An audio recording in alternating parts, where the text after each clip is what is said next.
Straight ahead on CCX News, Brooklyn Park is set to become even more diverse. Find out which cultural group plans to relocate to that city.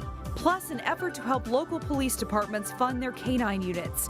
It just needs your vote. And the gambling mood is really there. Mega Millions fever reaches Robbinsdale. CCX News starts right now. Hello everyone. A new cultural community will soon call the Northwest Metro home. The Tibetan American Foundation of Minnesota plans to relocate from St. Paul to Brooklyn Park. The foundation has plans to purchase this retail location by Home Depot on Boone Avenue. The storefront has been vacant for 17 years. Plans call for the store to be converted into classroom and assembly space. The foundation's goal is to follow the teachings of the Dalai Lama and preserve Tibetan culture. As diverse as Brooklyn Park is, we hope to make this beautiful city continue to prosper and thrive with our Tibetan culture and traditions. The City Council approved the land use for the nonprofit at Monday's City Council meeting. Several police departments in our area are vying for votes in a national campaign aimed at helping police dogs. They could win a few $1,000s through the Aftermath K9 grant. But as Sonia Goins reports, they need the public's help to win. Yes, sir, boy! That's a good boy! Meet Kalo. He was born in Poland and is a Belgian Malinois German Shepherd mix. The Cop K9 has been on the Maple Grove police force since the summer. He's not a pet, but at the same time, he's a very friendly fella. The department is glad to have Kalo. It's the first time in 20 years Maple Grove police have a K9 of their own. Kalo has been on the street for a number of months now. He's doing fantastic. But caring for Kalo is not cheap. It costs about $78,000. That includes a special vehicle to transport the K9 and training costs. There's always ongoing needs for a new K9 unit, particularly with Kalo, where he's going to some upcoming training where he's going to be narcotics certified. So we anticipate some expenses with that. That's why Maple Grove is hoping to receive the Aftermath K9 grant. The department wants to use the money to bolster its new K9 unit. I may actually have a proposal that I'm going to be going to the City Council in the near future. So my hope is that I'll have 2 K9s in Maple Grove. They also want to buy new equipment for Kalo. If we won the grant, we'd be excited about the outpouring of support from the community, because that's really what this grant is about. The general public is encouraged to vote online for their favorite K9. The top 8 most popular votes will win up to $5,000. We appreciate Aftermath making a commitment to public safety, particularly the K9 units, but this gives a chance of the community to speak their voice and show support for how important this program is to us and Maple Grove. In Maple Grove, Sonia Goins, CCX News. Aftermath is a business that works closely with police to clean up crime scenes. Company officials say the grants are a way of showing support to law enforcement. Meanwhile, Crystal and New Hope are also in the running for grants. Voting ends November 5th, and we've got a link on our webpage, ccxmedia.org, if you would like to go vote.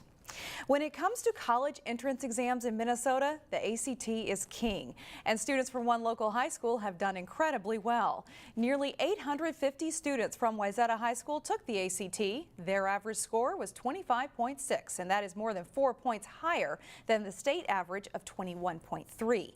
5 students from Wayzata even achieved a perfect score of 36. Counselors from the high school say some students do ACT prep work to get ready for the tests, but generally they attribute the high scores to the fact that many students are exposed to ACT curriculum in their classes. And graduation requirement-wise too, we require 4 years of math and science, so between that and a block schedule, students are getting probably more of that content in sooner in their curriculum than maybe some other high schools in the area, I would say. Wayzata High School had the 7th highest average ACT score in the state. Overall, Minnesota had the highest average ACT score in the nation. So many people are buying Mega Millions lottery tickets these days that number combinations are getting scarce. The jackpot is up $1.6 billion, which is a U.S. record. As Eric Nelson found out, the lotto frenzy has spread to the northwest suburbs. We've had people buying anywhere from your quick picks all the way up to a couple $100 worth of tickets per time. The Mega Mania craze has been great for business at the Robbinsdale Hy-Vee. Very good. Bob Green has been swamped, selling countless tickets to people who are hoping for lotto luck. Mega Mania has been just crazy. The past week, 2 weeks, we have been nonstop as the amount has grown to what it is now. When it's this high, I figured why not give it a shot. The odds of winning the Mega Millions payout are 1 in 303 million. Translation, there is a better chance of getting struck by lightning or being attacked by a shark. The odds are what the odds are. Whether you buy 1 or whether you buy 100, it doesn't matter. I mean, it's that winning ticket that counts, and so we're hoping we get it here. I haven't done this for probably like 3 years, back when it was like really huge. Despite the astronomical odds that lotto players face, The gambling mood is really there. they remain undaunted and they fantasize about how to spend all that cash. I have 5 brothers, so they'd all be millionaires. And I make a big donation to church. I'd give a lot of it away. Pay off student loans, start college funds. We have 3 kids, so start college funds and put some away for savings and retirement. For some, it's all about picking their favorite numbers. For others, it's just about getting a ticket with numbers. No lucky numbers, just because I have lucky numbers, but I figured this will be more random. In Robbinsdale, I'm Eric Nelson, CCX News. For some residents in Robbinsdale, the focus may be on the Mega Millions, but for the youngest of fans, it's about the Mega Treats. The second annual Robbinsdale Give and Get is sponsored by the Chamber of Commerce. Businesses with a pumpkin display in their windows will hand out treats to kids. Well, they're going to come, and if they say trick or treat, we will give them their choice of any kind of treat they want. We'll be happy to do it. And we've already had a trial run by Gilda the Witch. She came, she kind of miscalculated and kind of hit the wall, but she'll be around then too. And we're really looking forward to seeing all the kids and their parents, and come on down. Families are asked to donate a non-perishable food item that will go to the Prism food shelf. The Give and Get takes place from 4 to 6 on Thursday along West Broadway in downtown Robbinsdale. Still ahead, an exciting opportunity for some Maple Grove karate kids. Plus, the Wayzata boys soccer team is back to defend its title at the state tournament. But first, sunshine on Wednesday, then the rain moves in. Who is your favorite superhero? To some young students starting out in karate, it may very well be 3 Maple Grove Middle School students who qualified to represent Team USA in a World Karate Tournament in Ireland. To get there, though, it took years of training and plenty of discipline. At Dojo Karate School in Maple Grove, the word of the day is discipline. Discipline that starts at a young age. They've started anywhere from this age, 3 and 4 years old, on up. Here, the smallest of details are practiced over and over. When you ask the students what they learned from karate, you'll hear a similar refrain. It gives you a better attitude, better discipline. Focus and discipline. I like it because it helps me learn discipline and respect. For Joseph Morissette, it provided an opportunity after trying baseball and soccer. Trevor Hubbard started training 5 years ago. For Trevor McGuire, it started at a young age. He won a karate lesson when he was 3 and a half, and we took him, and he was the goofiest kid out there. I still love watching that video of him. But, you know, over time, he just loved it and got more and more into it. For these 3 Maple Grove Middle School students, those early years turned into something that at first they never imagined. A chance to compete at the WKC World Championships in Ireland. You know, you're looking at the best competition in the world, so to be able to go to one of these tournaments and to take a first place, that's a pretty big deal. The students are excited. As for the parents, It'll most definitely be more nerve-wracking for me. When he gets into the competition ring, he really focuses and relaxes and performs at his very best. It's his mama's that heart is going 200 miles an hour. It's a valuable experience these students will be able to look back on. It's a life experience just to go and compete. And provide valuable lessons for life later on. On 3, really, really loud, we're gonna say discipline. That means we work hard, whether we want to or not. The Maple Grove Middle School students leave for Ireland on Friday, and the competition starts on Monday. Good luck, guys. Still ahead, Plymouth police do their best Milli Vanilli impression. But first, after back-to-back overtime wins, it's on to state for the Wayzata boys soccer team. John Jacobson is in next. I'm John Jacobson with sports. The state soccer tournament begins tonight around the metro area, including matches for both the Maple Grove and Wayzata girls. The Wayzata boys don't play until Thursday, and an experienced Trojan side will be ready. The difference between winning and losing in sports can sometimes come down to a matter of inches or one big break. However it comes, though, winning is sweet. 2 straight overtime wins has the Wayzata boys soccer team excited to still be out on the pitch, training for the state tournament. That's all we talk about. When it comes to the next game, we're like, we want to train the next day. We want to train the next game. So the goal will be to keep training next weekend is what we're hoping for. Wayzata is the defending state class AA champions, and that experience should help. I feel like it helps a lot, just to kind of be able to see my last year seniors kind of get their guidance on how they should hold themselves through these kind of games, considering they're do or die. It's kind of nice to see our captains and our seniors lead us through that all, playing that we should fight since it's our last game. We've been in it the last 2 years, and we have some players that are definitely worthy and ready for those time in the state tournament. So Stuart's been there, Patrick's been there, Jimmy's been there. So we've got some guys that have some experience, and it'll definitely help us. Wayzata plays Minneapolis Thursday, a team they beat twice this season. The Trojans are playing well, especially on their own end of the field. For sure, defense. That was the key against SLP. They didn't get many great chances, so we got to hold them to like maybe 1 or 2 shots a game. They're a really good offensive team, but we knew if we could play as defensively as a team, then we'd be okay. Though they have 4 losses on the season and 5 ties, Wayzata has played a tough schedule with wins over some quality teams. The way the Trojans see it, the feeling is, why not us? I feel like we can compete with all of them. We just got to play as a team. As soon as we start trying to play individually, that's when we're going to fall apart. But if we can stay focused and play together, I think we can take them all. Wayzata and Minnetonka play at 5:30 p.m. Thursday at St. Cloud State University in a match you can see later that evening here on CCX1. The state girls tennis tournament is underway. The lone local entrant in the team competition is Wayzata.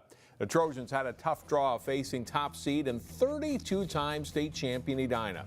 The Hornets beat Wayzata 7-0 in the quarterfinals Tuesday morning, dominating each match. Wayzata is playing Egan in the consolation bracket Tuesday afternoon at this taping of CCX News. A win would put the Trojans into the consolation final Wednesday at noon. Singles and doubles play starts Thursday. The Armstrong girls swimming and diving team won the Northwest Suburban Conference title last week. On this week's Sports Jam show on CCX, Jay Wilcox profiles Falcons captain Grace Wolschlager. Here's a clip from that story. She's into the final laps of a good high school career. Armstrong senior Grace Wolschlager is an excellent swimmer, but her place on the team goes far beyond skills. Supporting her teammates, being a voice for her teammates to the coaches. She is always the first to stand up for one of her teammates. She's obviously talented. Her contributions in terms of scoring points and whatnot speaks for itself. She's the first person to wish someone a happy birthday. I mean, I wouldn't say that I set out to be a leader, but it's definitely something that I do try to be. It's not like a main goal. I would say a lot of the time it comes naturally. It's just kind of like a matter of like morals, but I definitely like taking the position as captain. I've definitely been focusing on what I'm doing a little bit more just to make sure I'm a good influence on the girls and that I'm always kind of like a good role model. A lot of times girls, all being so respectful as this team is, don't necessarily want to voice something if they're not feeling so well or they're wondering why we're doing something. And I think they all know they can go to Grace. Grace will talk to us. We really respect that as coaches because it helps me be a better coach. Last season as a junior, Wolschlager helped the Falcons to their first Northwest Suburban Conference title, a feat they repeated this past week. You can watch the rest of that story and more this week on Sports Jam. It's on through Wednesday at 3:30, 6:30, and 9:30 p.m. on CCX1 and online at ccxmedia.org. That's all for sports. Shannon, back to you. All right. Thank you, John. For the race for Osseo City Council, there are 4 candidates on the ballot for 2 positions. 3 of the candidates committed to recording candidate statements. They are Juliana Holtstrom, incumbent Larry Stelmack, and Sloan Walgren. Hello, I'm Juliana Holtstrom. I was born and raised outside of Duluth. I'm currently retired and have a 32-year-old son, Andy. I am the president of Osseo's EDA, in my second term on public safety, and completed commissions on comp planning and Northwest Hennepin Human Services Council. I am seeking a city council position and will work hard to retain the small town atmosphere Osseo cultivates, keeping our city services, infrastructure, and finances sound, promoting resilience and retention of Osseo residents and businesses is important to me. I'll continue doing my best to serve Osseo. Please vote Holtstrom November 6th. Hi, my name is Larry Stelmack, and I'm running for re-election to the Osseo City Council. I've been honored to have a history of service to Osseo on the City Council, Economic Development Authority, and many committees and commissions.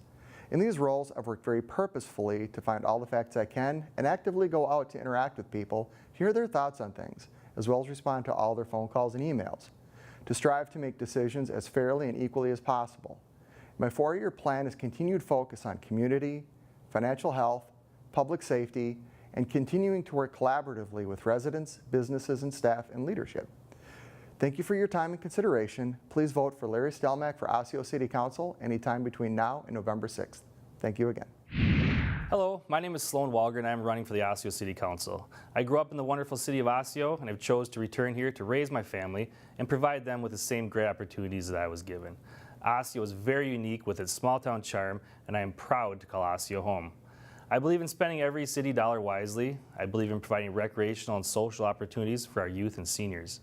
Another issue I will work on is keeping our downtown business area vibrant and successful.